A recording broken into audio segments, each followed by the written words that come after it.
क्या आपने shares mutual fund बेच दिए लेकिन आईटीआर में दिखाना भूल गए? सावधान, इनकम टैक्स डिपार्टमेंट के पास आपके बाय और सेल ट्रांजैक्शंस का पूरा रिकॉर्ड है। ऐसे में क्या आपको नोटिस आ सकता है? क्या सिर्फ प्रॉफिट पर टैक्स लगता है या लॉस भी हमें रिपोर्ट करना ज़रूरी है? इस वीडियो में मैं आपको बताऊंगा शॉर्ट टर्म और लॉन्ग टर्म शेयर्स या म्यूचुअल फंड सेल के बाद क्या करना चाहिए, कौन सा शेड्यूल भरना है और नोटिस से बचने के लिए किन बातों का ध्यान रखना जरूरी है। इसलिए वीडियो को एंड तक जरूर देखिए और यदि अभी तक आपने मेरा यूट्यूब चैनल सब्सक्राइब नहीं किया तो कर लीजिए ऐसी बेनिफिशियल वीडियोस के लिए। और यदि आप हमारे एक्सपर्ट से अपनी आरटीआई फाइलिंग या आरटीआई कंपटीशन तैयार कराना चाहते हैं तो दिए हुए व्हाट्सएप नंबर पर कॉन्टैक्ट कर सकते हैं। तो गाइस चलते हैं और वीडियो को स्टार्ट करते हैं। तो सबसे पहले आपको लॉगिन करना है। लॉगिन करने के बाद आपको ई फाइल पे जाना है, ठीक है, या इनकम टैक्स रिटर्न्स, ठीक है, फाइल इनकम टैक्स रिटर्न या फाइल नाउ का ऑप्शन आता है होम पेज पर, ठीक है, वहां पर जाना। देन सिलेक्ट असेसमेंट ईयर, जो कि current assessment year 2026 and 27। Select mode of filing, तो टू टाइप्स होते हैं आरटीआर फाइलिंग करने के, ऑनलाइन और ऑफलाइन। आज इस वीडियो में मैं आपको सिखाने वाला हूँ ऑनलाइन। ऑनलाइन पर टिक मार्क करेंगे, देन कंटिन्यू पर क्लिक करेंगे, देन स्टार्ट न्यू फाइलिंग पर क्लिक करेंगे,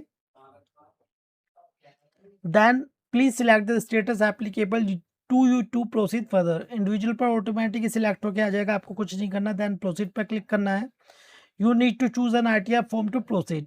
अब देखिए, यदि आपकी शॉर्ट टर्म या लॉन्ग टर्म शेयर्स या म्यूचुअल फंड में आपने सेल की है और आप अपनी आरटीआर में वो शो करना चाहते हैं, ठीक है, तो उस कंडीशन में आप कौन सा फॉर्म यहाँ पर सिलेक्ट करेंगे? आरटीआर 3, ठीक है, या आरटीआर 2 कर सकते हैं, ठीक है। यदि आपकी बिजनेस इनकम नहीं है तो आप आरटीआर 2 सिलेक्ट करेंगे और यदि आपकी बिजनेस इनकम भी है तो आरटीआर 3 सिलेक्ट करेंगे, ठीक है। अब आपको देख लेना है आपकी किस किस सोर्सेज से इनकम है।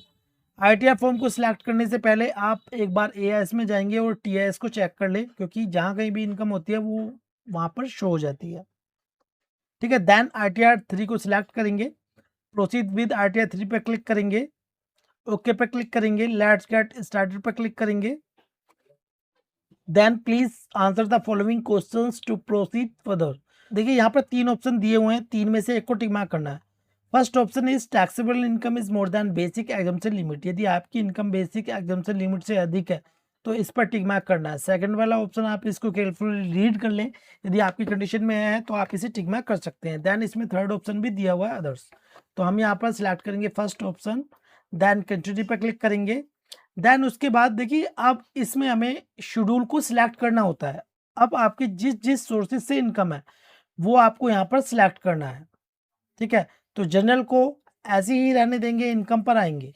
अब यदि आपकी सैलरी से इनकम है तो इस पर टिक मार्क करेंगे, हाउस प्रॉपर्टी से इनकम है तो इस पर करेंगे, कैपिटल गेन है तो इस पर करेंगे, ठीक है। तो शॉर्ट टर्म कैपिटल गेन के लिए होता है शेड्यूल सीजी, इस पर टिक मार्क करेंगे। और शेड्यूल 112 है, ये होता है लॉन्ग टर्म कैपिटल गेन के लिए, इस पर भी टिक मार्क करेंगे, ठीक है।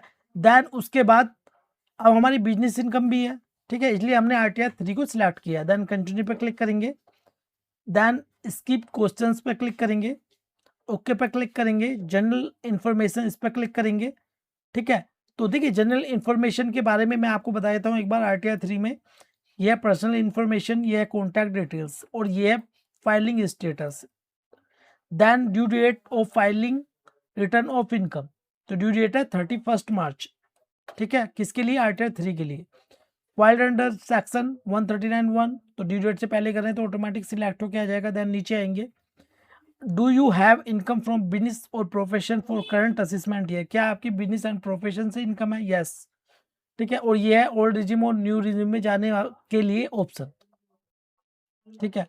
तो देखिए जैसे कि हम लास्ट ईयर गए थे ओल्ड रिजिम में, ठीक है, तो यहाँ पर ओल्ड रिजिम की डिटेल आ गई है, लेकिन अब हम जाने चाहते हैं किसमें? न्यू रिजिम में, ठीक है। देन नीचे आएंगे रेसिडेंट स्टेटस, तो रेसिडेंट ऑटोमेटिक सिलेक्ट होकर आ जाएगा। कंडीशन, यदि आप इंडिया में रह रहे हैं तो आपको फर्स्ट वाला ऑप्शन सिलेक्ट करना है। देन उसके बाद जितने भी ऑप्शंस हैं सभी को नो कर देना है, ठीक है, या आपको एक एक करके रीड करना है। यदि आपकी कंडीशन में है तो आप इसे यस कर सकते हैं और डिटेल को ऐड कर सकते हैं।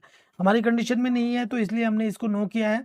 देन उसके बाद ऑडिट इन्फॉर्मेशन पर क्लिक करेंगे, देन नीचे आएंगे और देखिए are you liable to maintain accounts as per section 44A, तो इसे नो पे टिक मार्क करेंगे। और यदि आपकी बिजनेस या प्रोफेशन से इनकम है और आप अपनी आईटीआर फाइलिंग करना चाहते हैं सेक्शन 44AD या 44ADA में, जो कि बिजनेस और प्रोफेशन के लिए होता है, तो इसे यस करेंगे।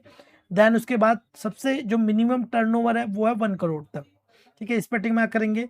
देन उसके बाद यदि ऑडिट एप्लीकेबल नहीं है तो इस पर टिक मार्क करेंगे। देन नीचे आएंगे, इसको भी नो पर टिक मार्क करेंगे क्योंकि वो एक ऑडिट होता है, ऑडिट अंडर सेक्शन 92E का, ठीक है, तो इस पर नो पर ही टिक मार्क करेंगे। देन नीचे आएंगे नेचर ऑफ बिजनेस, ठीक है, वो इसमें आपको ऐड कर लेना है जो कि हमने ऐड किया हुआ है। कंफर्म पर क्लिक करेंगे।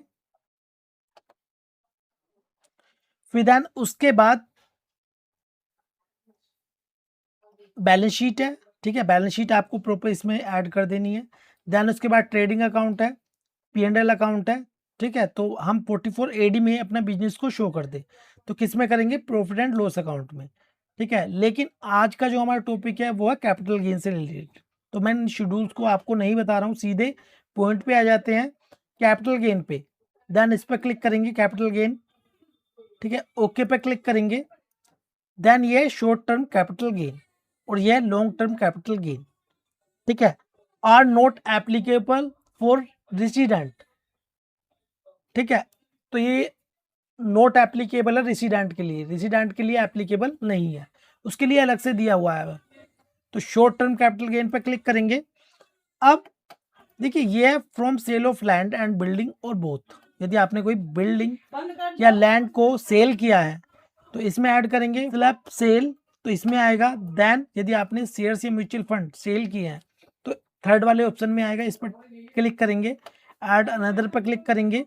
देन उसके बाद देखिए इसमें है सेक्शन, तो सेक्शन जो कि शॉर्ट टर्म कैपिटल गेन के लिए होता है 112A, इस पर टिक मार्क करेंगे। अब फुल वैल्यू ऑफ कंसिडरेशन, यानी कि आपने जो शेयर्स की सेल किया, कितने आपने सेल किए हैं शेयर्स, वो उसकी वैल्यू आ जाएगी। जैसे कि हमारे शेयर्स थे 2,50,400 रुपए के, ठीक है, लेकिन अब उसके बाद cost of acquisition without indexation, यानी कि आपने परचेज कितने के किए थे, तो ये परचेज किए थे 2,30,100 रुपए के, ठीक है, तो हमारा कैपिटल गेन कितना हो गया, 20,300 रुपये। एक्सपेंडिचर है, तो देखिए यदि आपके एक एक्सपेंडिचर हुए हैं, यानी कि शेयर्स को बाय और सेल करने में जो आपके चार्जेस होते हैं वो इसमें आप ऐड कर सकते हैं, ठीक है, जैसे कि हमारे चार्जेस थे, ठीक है, हमने इसमें ऐड कर दिए, तो ये क्या हुआ, जो हमारा प्रॉफिट है, जो गेन है, वो कम हो गया। देन सेव पर क्लिक करेंगे, ठीक है, ये तो हो गया हमारा शॉर्ट टर्म कैपिटल गेन, ठीक है। देन नीचे आएंगे, कंफर्म पर क्लिक करेंगे, तो ये हमने ऐड कर दिया है शॉर्ट टर्म कैपिटल गेन। तो चाहे आपका म्यूचुअल फंड हो चाहे आपके शेयर्स हो, ठीक है, दोनों एक में ही ऐड होते हैं, ठीक है।